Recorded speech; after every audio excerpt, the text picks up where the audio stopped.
That's number one. Number two, an honor to play in any event that has the name John Wooden attached to it. And so thank you for having us. USC, I mean, they're a top 25 team, so you can't make mistakes. So, you know, we didn't get to the foul line enough in the first half.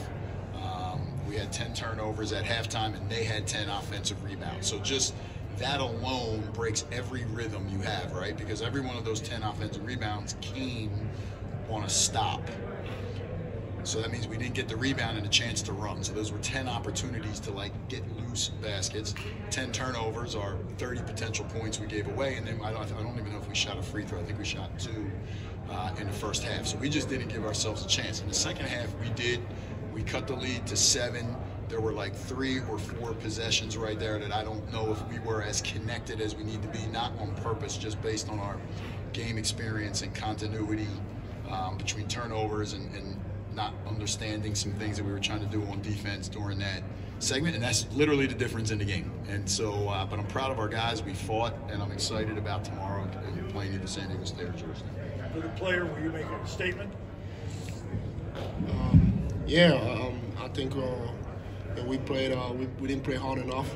I think it's a learning moment for us, and it's a long season, so we we'll learn from it and we'll move on. Okay, questions from the floor? Coach, did they take, you mentioned the offensive rebound with Ben in the game. Did that push you guys out to shoot 31 threes? No, we shot 31 threes because we shot 31 threes, which that part of it I'm fine with if they're good shots. Now, some of it was they put us in late clock situations and we ended up with some not so good looks. But take 5 of those away and there's 26. But that's the part about the turnovers, right? When you have 10 turnovers, you don't get in a rhythm to take great shots. I mean, everyone's trying to go out there, and not in a bad way. They're just trying to individually make up for that, and it's hard to do that. But you got to give USC credit. That's what they do. Ejike, how tough was it getting there with all the on an island?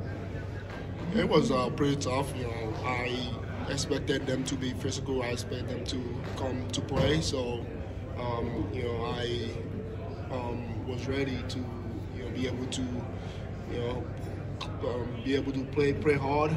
I think that's like my number one thing, to just play hard and see what happens. And I was stepping in and just trying to play hard and help us win this game. But unfortunately, we lost. So it's going to be the same approach tomorrow. Every day, we keep getting better, and with time we're gonna start winning these games.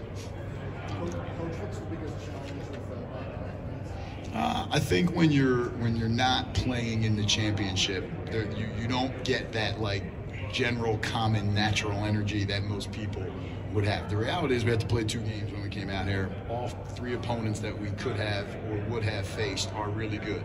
So I think the challenge is 2 things. It's the physical recovery, and then it's the emotional and spiritual recovery. And we have a chance to represent the story of St. Joe's basketball, so we have no choice. We have to play. We'll find out a lot about a lot of people tomorrow. What do they do well defensively to make it difficult? I think they're big, as are we.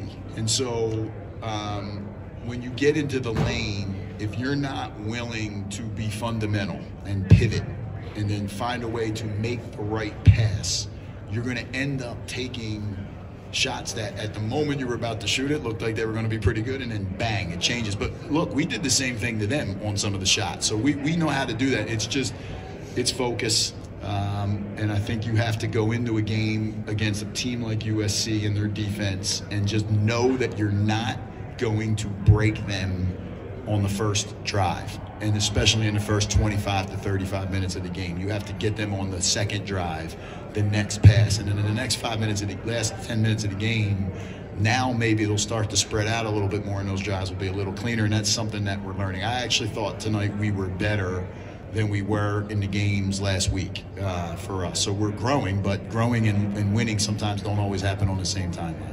You guys had cut it down to single digits, 9 points, and then USC hit you with a quick 6-0 run. Yeah. What did you see there that kind of turned the tide at that moment? At that moment, what did I see out of us? That we were just doing the things that we're capable of doing. The kid, we're learning a lot about our guys. I mean, we're playing a lot of people. There's a very fine line and we're trying to figure out what the best combinations are for us. And so during that time, we had a good group out there that was able to cut that lead, and just can we just do it better, harder, longer, stronger. But it's hard to like use that much energy to get back in a game against USC. So I still go back to the first half. You know, if we would have gone in at halftime instead of being down 12, which isn't actually that bad given 10 turnovers and 10 offensive rebounds. If that's like let's cut it in half. Let's say it's a 6 or 7 point game. Now that runs a little bit different. But coming back from 12 against USC is very challenging. Coach, last year Ejike was okay at Vandy. Now he's got 2 double-doubles in the last 13 days. How have you helped unlock his potential as this great big man?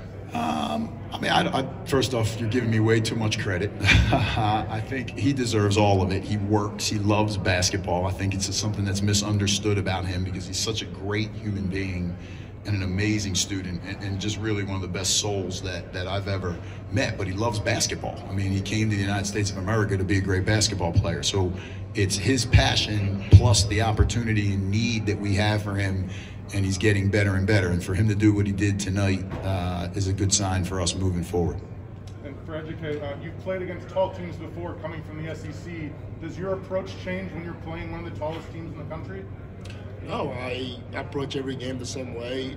Just like you said, I play guys that are really good and guys that some games are, they're really good. So sometimes I have to take myself out of the game just to take them out of the game, and that's what we have to do to win as a team. So I think the approach for me is whatever it takes to for us to win the game. I think I'm a winning guy, and I had the ball tonight a lot, and I shot it a lot. And some days it might be just not letting people get rebound and taking myself out of the game and making sure that they don't get going. So I think it all comes down to whatever that would help us win.